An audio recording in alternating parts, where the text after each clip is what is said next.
Welcome to the Darkest Page podcast.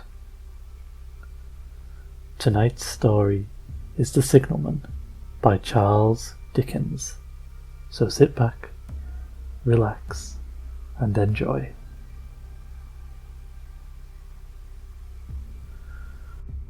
Hello! Hello! Below there! When he heard a voice that's calling to him, he was standing at the door of his box, with a flag in his hand furled around its short pole. One would have thought, considering the nature of the ground, that he could not have doubted from what quarter the voice came, but instead of looking up to where I stood on the top of the steep cutting nearly over his head, he turned himself about and looked down the line.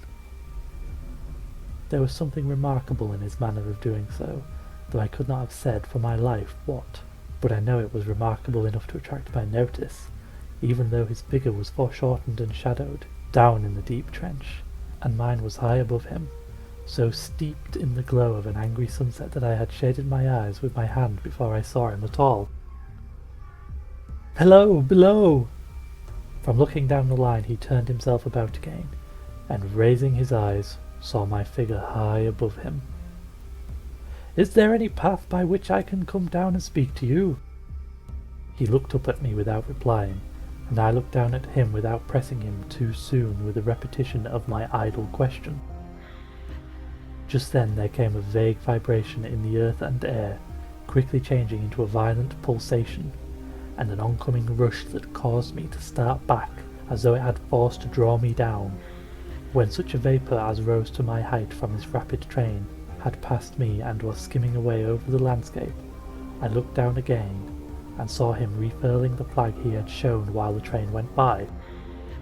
I repeated my inquiry. After a pause during which he seemed to regard me with fixed attention, he motioned with his rolled up flag towards a point on my level some 200 or 300 yards distant. I called down to him, "All right," and made for that point. There, by dint of looking closely about me, I found a rough zigzag descending path notched out, which I followed. The cutting was extremely deep and unusually precipitate. It was made through a clammy stone that became oozier and wetter as I went down. For these reasons, I found the way long enough to give me time to recall a singular air of reluctance or compulsion with which he had pointed out the path. When I came down low enough upon the zigzag descent to see him again, I saw that he was standing between the rails on the way by which the train had lately passed, in an attitude as if he were waiting for me to appear. He had his left hand at his chin, and that left elbow rested on his right hand crossed over his breast. His attitude was one of such expectation and watchfulness that I stopped a moment, wondering at it. I resumed my downward way, and stepping out upon the level of the railroad and drawing nearer to him, saw that he was a dark, sallow man, with a dark beard and rather heavy eyebrows. His post was in a solitary and dismal a place as I ever saw, on either side a dripping wet wall of jagged stone, excluding all view but a strip of sky, the perspective one way only a crooked prolongation of this great dungeon, the shorter perspective in the other direction, terminating in a gloomy red light and the gloomier entrance to a black tunnel in whose massive architecture there was a barbarous, depressing, and forbidding air. So little sunlight ever found its way to this spot that it had an earthly deadly smell, and so much cold wind rushed through it that it struck chill to me, as if I had left the natural world. Before he stirred I was near enough to him to have touched him. Not even then removing his eyes from mine, he stepped back one step and lifted his hand. This was a lonesome post to occupy, I had said, and it had riveted my attention when I looked down from up yonder. A visitor was a rarity, I should suppose, not an unwelcome rarity, I hoped. In me he merely saw a man who had been shut up within narrow limits all his life, and who, being at last set free, had a newly awakened interest in these great works. To such purpose I spoke to him, but I am far from sure of the terms I used, for besides that I am not happy in opening any conversation, there was something in the man that daunted me. He directed a most curious look towards the red light near the tunnel's mouth, and looked all about it as if something were missing from it, and then looked at me. The light was part of his charge, was it not? He answered in a low, "Don't you know it is?" The monstrous thought came into my mind as I perused the fixed eyes and the saturnine face that was a spirit, not a man. I have speculated since whether there may have been infection in his mind. In my turn I stepped back, but in making the action I detected in his eyes some latent fear of me. This put the monstrous thought to flight. "You look at me," I said, forcing a smile, "as if you had a dread of me." "I was doubtful," he returned, "whether I had seen you before." "Where?" He pointed to the red light he had looked at. "There?" I said.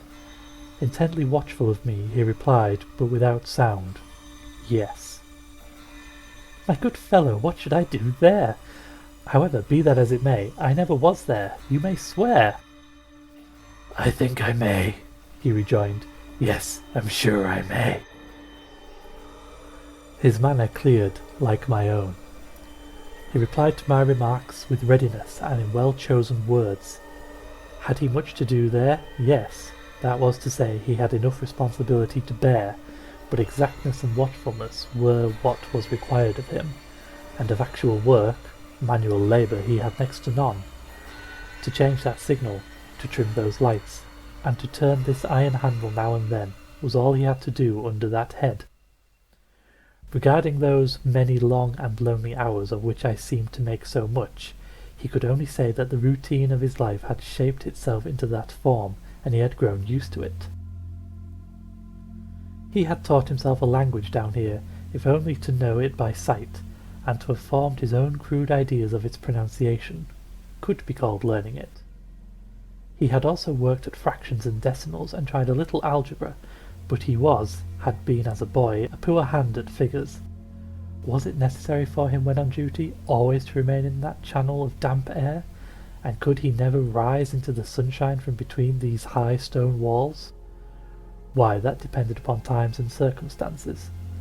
Under such conditions there would be less upon the line than under others, and the same held good as to certain hours of the day and night. In bright weather he did choose occasions for getting a little above those lower shadows, but being at all times liable to be called by his electric bell, and at such times listening for it with redoubled anxiety, the relief was less than I would suppose. He took me into his box, where there was a fire, a desk for an official book in which he had to make certain entries, a telegraphic instrument with its dial, face and needles, and the little bell of which he had spoken.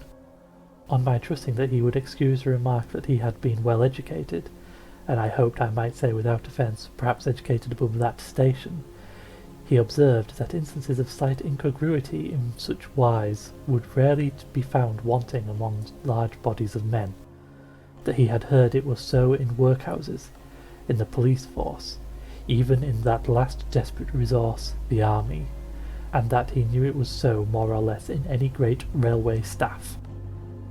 He had been, when young, if I could believe it, sitting in that hut, he scarcely could, a student of natural philosophy, and had attended lectures, but he had run wild, misused his opportunities, gone down, and never risen again.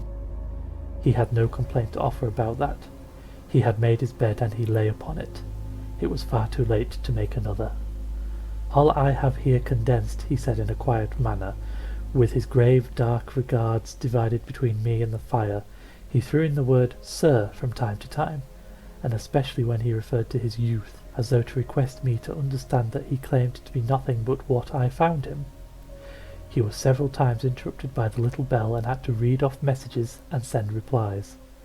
Once he had to stand without the door and display a flag as a train passed, and make some verbal communication to the driver.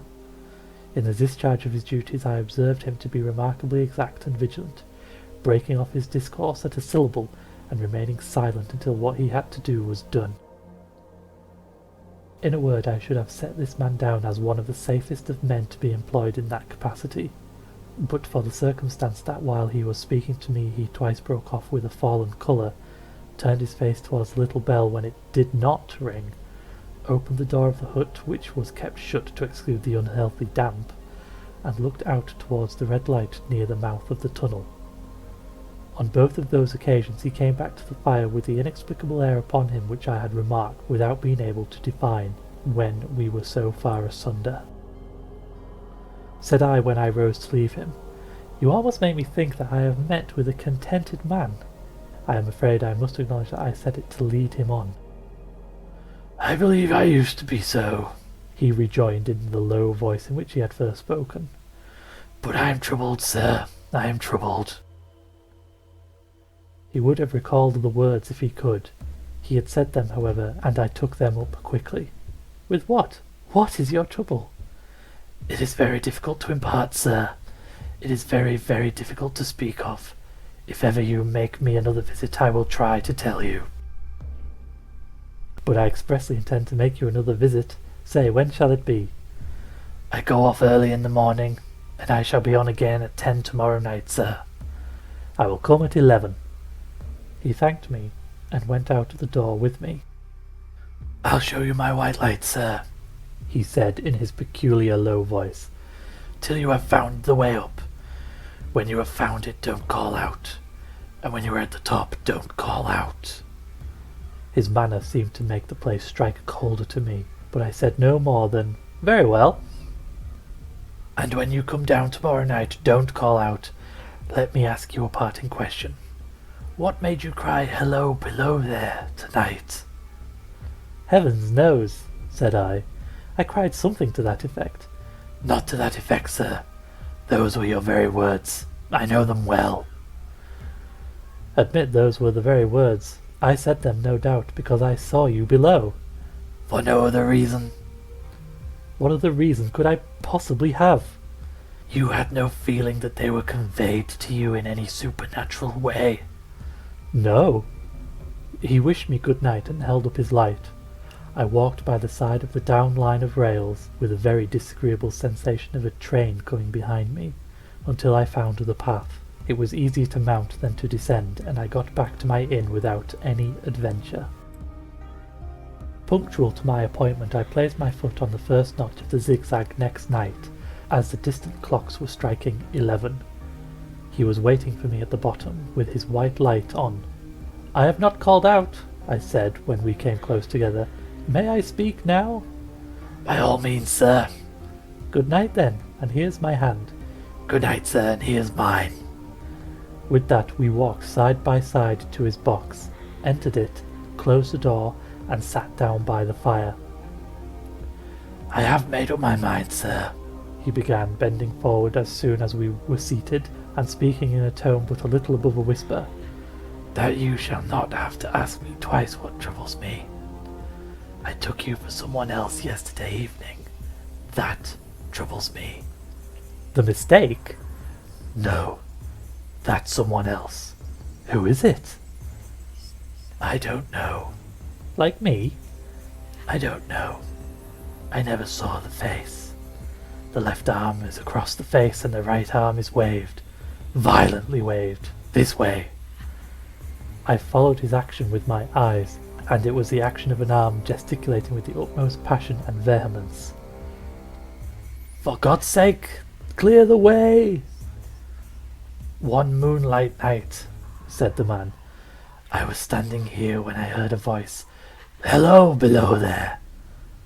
I started up, looked from the door, and saw this someone else standing by the red light near the tunnel, waving as I just now showed you. The voice seemed hoarse and shouting, and it cried, 'Look out! Look out!' And then again, 'Hello, below there, look out!' I caught up my lamp, turned it on red, and ran down the figure, calling, 'What's wrong? What has happened? Where?'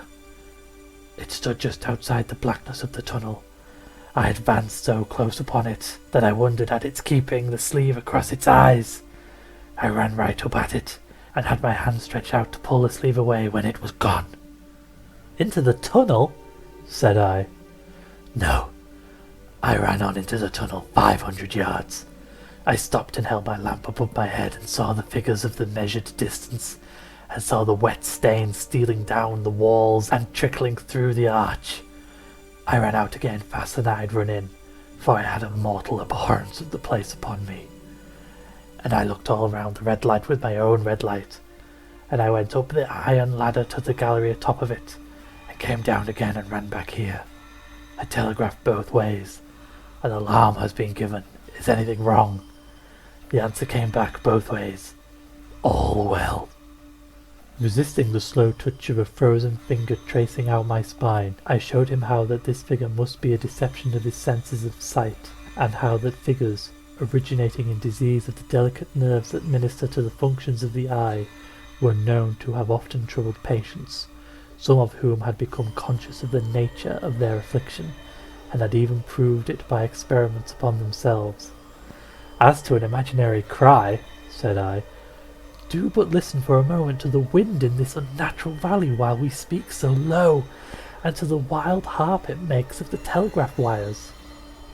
That was all very well, he returned, after we had sat listening for a while, and he ought to know something of the wind and the wires, he who so often passed long winter nights there, alone and watching. But he would beg to remark that he had not finished. I asked his pardon, and he slowly added these words, touching my arm. Within 6 hours after the appearance, the memorable accident on this line happened, and within 10 hours the dead and wounded were brought along through the tunnel over that spot where the figure had stood. A disagreeable shudder crept over me, but I did my best against it. It was not to be denied, I rejoined, that this was a remarkable coincidence, calculated deeply to impress his mind, but it was unquestionable that remarkable coincidences did continually occur, and they must be taken into account in dealing with such a subject. But to be sure, I must admit, I added, for I thought I saw that he was going to bring the objection to bear upon me, men of common sense did not allow much for coincidences in making the ordinary calculations of life. He again begged to remark that he had not finished. I again begged his pardon for being betrayed into interruptions. This, he said again, laying his hand upon my arm and glancing over his shoulder with hollow eyes, was just a year ago. 6 or 7 months passed and I had recovered from the surprise and shock, when one morning as the day was breaking, I, standing at that door, looked towards the red light and saw the spectre again. He stopped with a fixed look at me. Did it cry out? No. It was silent. Did it wave its arm? No. It leaned against the shaft of light, and both hands before the face, like this. Once more I followed his actions with my eyes. It was an action of mourning. I have seen such an attitude in stone figures on tombs. Did you go up to it?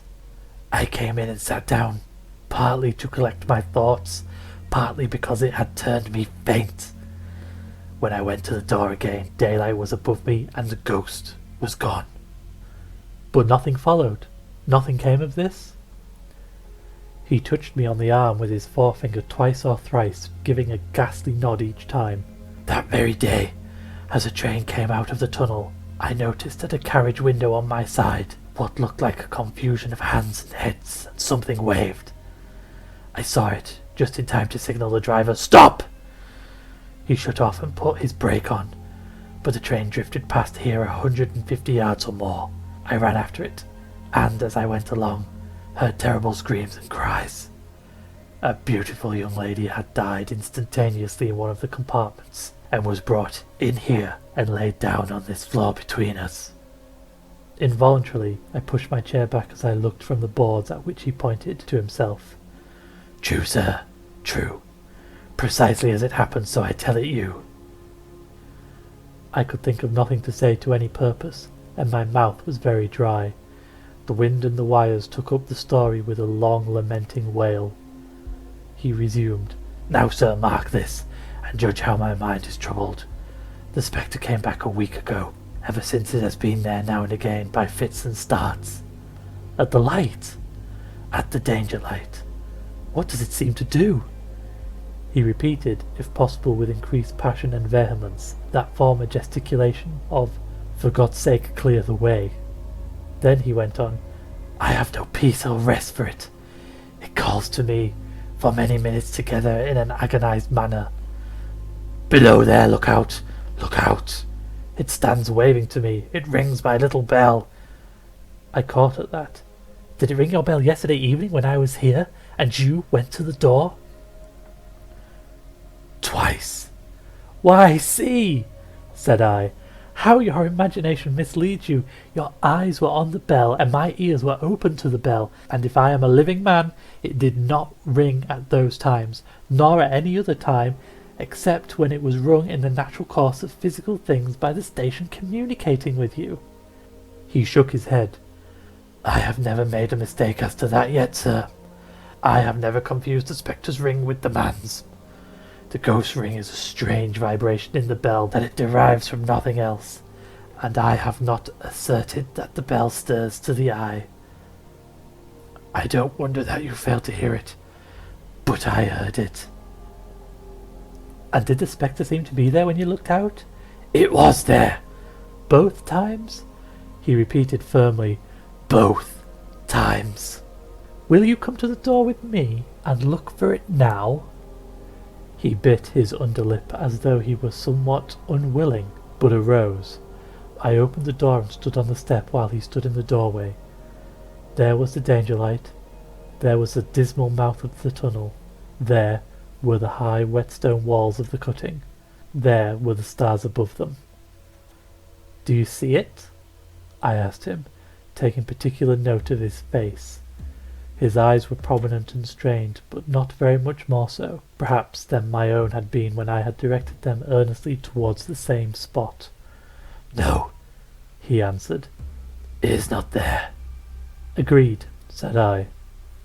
We went in again, shut the door, and resumed our seats.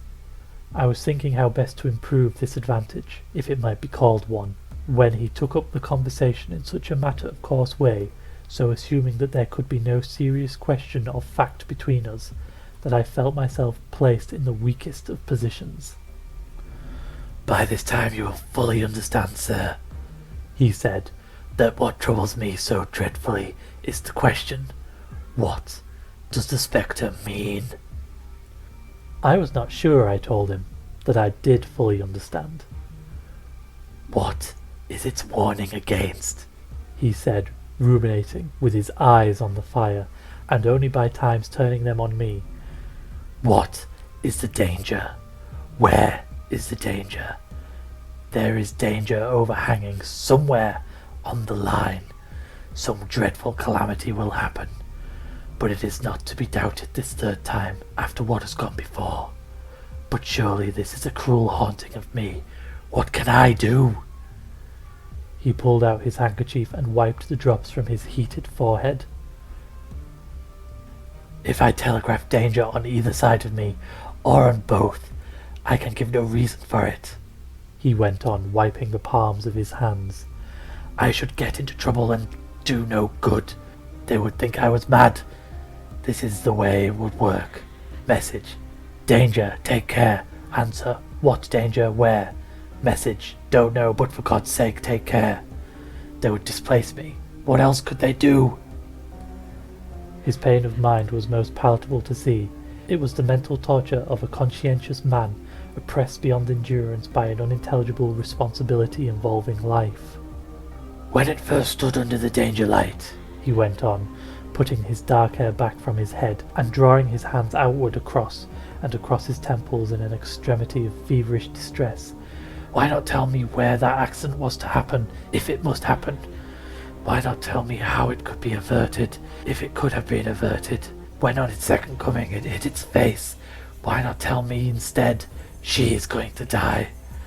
Let them keep her at home, if it came on those two occasions, only to show me that its warnings were true, and so to prepare me for the third. Why not warn me plainly now? And I, Lord help me, a mere poor signalman on this solitary station. Why not go to someone with credit to be believed, and power to act?" When I saw him in this state, I saw that for the poor man's sake, as well as for the public safety, what I had to do for the time was to compose his mind. Therefore, setting aside all question of reality or unreality between us, I represented him that whoever thoroughly discharged his duty must do well, and that at least it was his comfort that he understood his duty, though he did not understand these confounding appearances. In this effort I succeeded far better than in the attempt to reason him out of his conviction. He became calm. The occupations incidental to his post as the night advanced began to make larger demands on his attention, and I left him at 2 a.m. I had offered to stay through the night, but he would not hear of it. That I more than once looked back at the red light as I ascended the pathway, that I did not like the red light, and that I should have slept but poorly if my bed had been under it, I see no reason to conceal. Nor did I like the 2 sequences of the accidents and the dead girl. I see no reason to conceal that either. But what ran most in my thoughts was the consideration how I ought to act. Having become the recipient of this disclosure, I have proved the man to be intelligent, vigilant, painstaking and exact. But how long might he remain so in his state of mind? Though in a subordinate position, still he held a most important trust, and would I, for instance, like to stake my own life on the chances of his continuing to execute it with precision? Unable to overcome a feeling that there would be something treacherous in my communicating what he had told me to his superiors in the company, without first being plain with himself and proposing a middle course to him, I ultimately resolved to offer to accompany him, otherwise keeping his secret for the present, to the wisest medical practitioner we could hear of in these parts, and to take his opinion. A change in his time of duty would come round next night, he had apprised me, and he would be off an hour or 2 after sunrise, and on again soon after sunset. I had appointed to return accordingly. Next evening was a lovely evening, and I walked out early to enjoy it. The sun was not yet quite down when I traversed the field path near the top of the deep cutting. I would extend my walk for an hour, I said to myself, half an hour on and half an hour back, and it would then be time to go to my signalman's box. Before pursuing my stroll, I stepped to the brink and mechanically looked down from the point from which I had first seen him. I cannot describe the thrill that seized upon me when, close to the mouth of the tunnel, I saw the appearance of a man, with his left sleeve across his eyes, passionately waving his right arm. The nameless horror that oppressed me passed in a moment, for in a moment I saw that this appearance of a man was a man indeed, and that there was a little group of other men standing at a short distance, to whom he seemed to be rehearsing the gesture he made. The danger light was not yet lighted. Against its shaft, a little low hut, entirely new to me, had been made of some wooden supports and tarpaulin. It looked no bigger than a bed. With an irresistible sense that something was wrong, with a flashing self-reproachful fear that fateful mischief had come of my leaving the man there and causing no one to be sent to overlook or correct what he did, I descended the notched path with all the speed I could make. "What is the matter?" I asked the man. "Signalman killed this morning, sir." "Not the man belonging to that box?" "Yes, sir." "Not the man I know. You will recognize him if you knew him," said the man who spoke for the others, solemnly uncovering his own head and raising an end of the tarpaulin, for his face is quite composed. "Oh, how did this happen? How did this happen?" I asked, turning from one to another as the hut closed in again. "He was cut down by an engine, sir. No man in England knew his work better. But somehow he was not clear of the outer rail. It was just at broad day. He had struck the light and had the lamp in his hand. As the engine came out of the tunnel, his back was towards her, and she cut him down. That man drove her, and was showing how it happened. Show the gentleman, Tom." The man, who wore a rough, dark dress, stepped back to his former place at the mouth of the tunnel.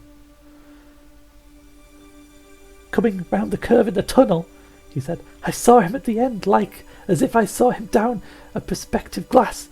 There was no time to check speed, and I knew him to be very careful, and he didn't seem to take heed of the whistle. I shut it off when we were running down upon him and called to him as loud as I could." "What did you say?" "I said, 'Below there! Look out! Look out, for God's sake, clear the way!'" I started. It was a dreadful time, sir. I never left off calling to him. I put this arm before my eyes not to see, and I waved this arm to the last, but it was no use.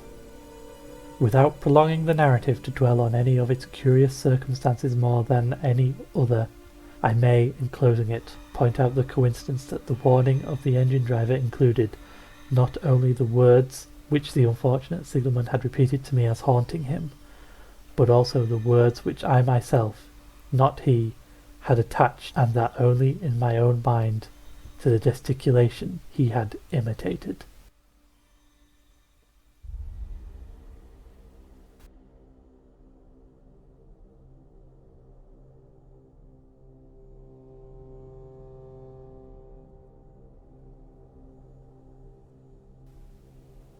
Thank you for listening to the Darkest Page podcast.